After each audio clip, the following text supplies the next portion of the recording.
Welcome. Today, we journey into the heart of Stoic philosophy. In particular, we will explore one of its most influential figures, Marcus Aurelius, the philosopher king, a man who governed an empire, yet sought wisdom in the quietest corners of his soul.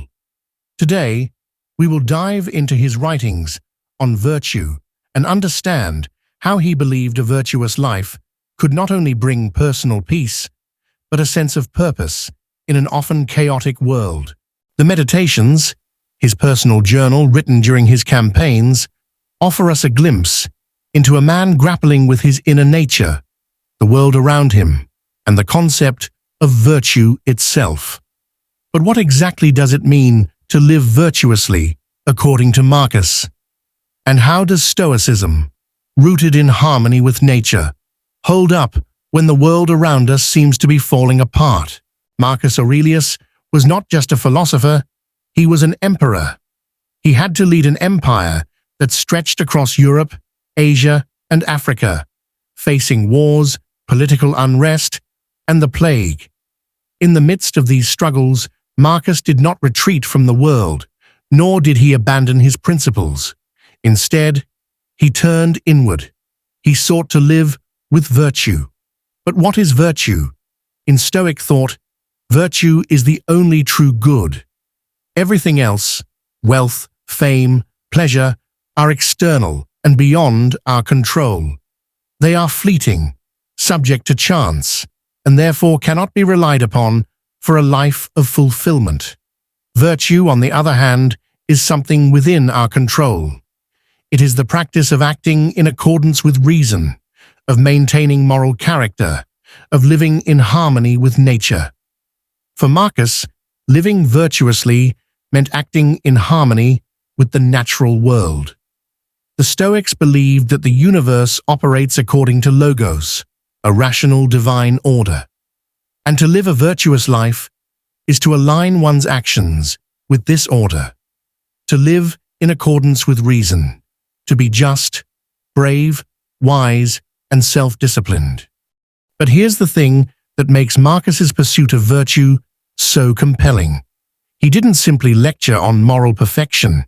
He lived it, flawed and human, just like us.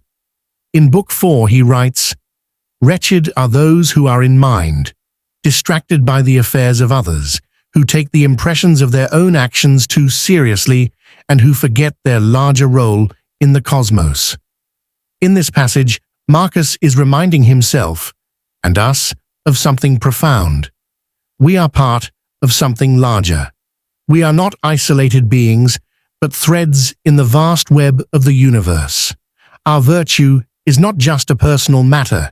It is a contribution to the world's harmony. Each action we take ripples through the cosmos. It is a reminder that even in the most mundane moments, we are called to be virtuous because our actions matter. Virtue, in Marcus's eyes, was not just an abstract ideal. It was a practical guide for life, and therein lies the challenge of Stoicism. How do we maintain our virtue when the world is anything but virtuous? Take a moment and reflect on your own life. When have you been tested? When has your sense of justice or integrity been challenged? How easy was it to stay true to your values in the face of adversity?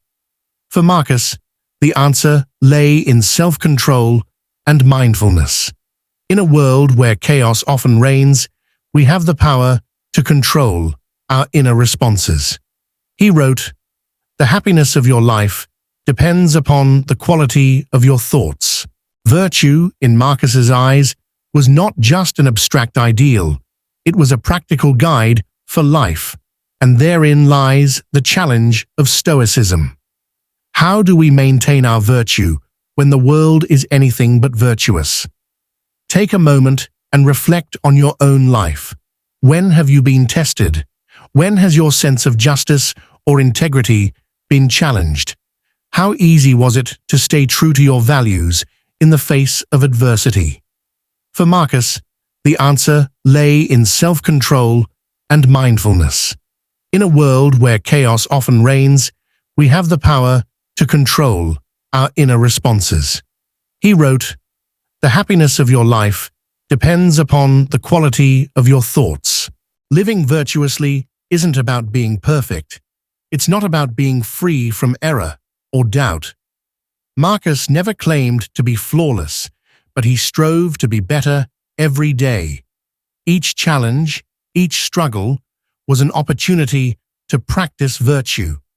When faced with adversity, instead of surrendering to the weight of frustration, we can choose to see it as an opportunity to refine our character. In his meditations, Marcus often returns to one central theme: acceptance of what we cannot control. The Stoics believed that we can never control what happens to us, but we can always control how we respond. The world will always challenge us, but it is our choice whether we will meet these challenges with virtue or with vice.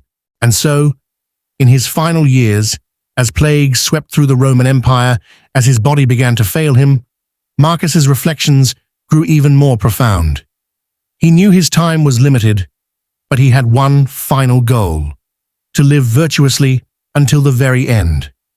In Meditation 6:30, he writes, "You are a part of the whole. Act as such. To fulfill your part, you must live with virtue. If you fall short, you only harm yourself." This was his guiding principle. He knew that if he could cultivate virtue in himself, by practicing wisdom, courage, justice, and temperance, he would be in harmony with the cosmos, no matter what external forces tried to disturb his peace. As we conclude today's journey into Marcus Aurelius's thoughts on virtue, I invite you to take a step back and reflect. In a world that constantly challenges us, how do we measure up? Are we acting with virtue? Are we responding to the world around us with wisdom, justice, and self-discipline? Like Marcus, we may not be emperors, but we have the power to rule over our own minds and actions. The Stoic path isn't one of perfection. It's one of continual growth, of striving to be our best selves even when faced with difficulties. Remember the Stoic ideal: virtue is the only true good.